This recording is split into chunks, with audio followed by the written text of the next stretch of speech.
আজ সকাল থেকেই আমার শরীরটা খারাপ, তাই নিহারিকা এসেছে আমাকে হেল্প করতে। রান্নাঘরে এসেছি, আজকে তেমন কিছু বানাবো না, এমনি একটু আলু সেদ্ধ দিয়েছি, একটু বেগুন ভাজবো, এই টুকিটাকি দিয়েই আজকে দুপুরের খাওয়া দাওয়া হবে। তাই ও আমাকে হেল্প করতে এসেছে, ও রান্না করতে এসেছে। একটা টুলের ওপরেও দাঁড়িয়ে দাঁড়িয়ে বেগুনগুলোকে এইভাবে উল্টাতে তো পারছিল না, আমি একটু হেল্প করছিলাম। আজকে জানি না কেন শরীরটা সকাল থেকে এত খারাপ লাগছিল। শরীর দিনগুলোতে না বেশিরভাগ, সত্যি কথা বলতে, নিজের মায়ের কথা খুব মনে পড়ে, যে মা থাকলে হয়তো একটু করে দিত সব কিছু। আর আমি যেহেতু একটু দূরে থাকি, কলকাতা থেকেই দূরে থাকি, সে তো অনেক বেশি মনে পড়ে। আর আজকে সেই জায়গাটা আমার মেয়ে নিয়ে নিয়েছে, তাই আজকে খুব মনে পড়ছিল, তাই সেই সব কথাগুলো।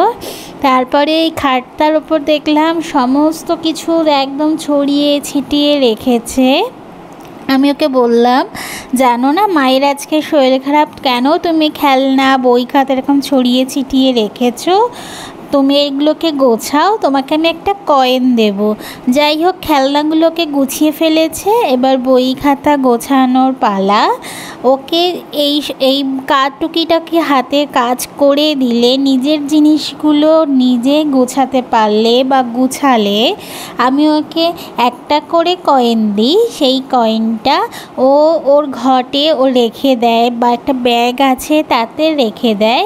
যখন নিজের জন্য কিছু কিনতে হয় বা যখন দরকার পড়ে, তখন ওইখান থেকে এক একটা টাকা বার করে কোনো জায়গার কোনো কিছু কিনতে হলে সেই সময় সে পারচেস করে।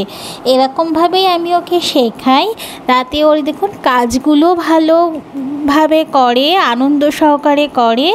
আর তারপরে ওই যে কয়েন চাইছে, সব কাজ হয়ে গেছে, চলুন একটা কয়েন নিয়ে আসি। কয়েন নিয়ে এসে ওর হাতে দিই, ও খুশি, আমরাও খুশি। এই যে দিলাম একটা কয়েন, দেখছেন কত খুশি আমার মেয়েটি, সত্যি কথা অনেক খুশি হয়ে গেছে। এবার এই কয়েনটাই ওর যে ব্যাগে রাখবে।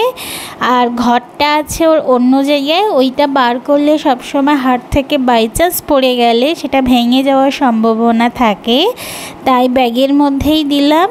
এখন পরে আমি রাখবো, দেখছেন ব্যাগের মধ্যে কখন ওষুধগুলো ঢুকিয়েও রেখে দিয়েছে। এগুলোই ওর সঙ্গী, ও এগুলো নিয়ে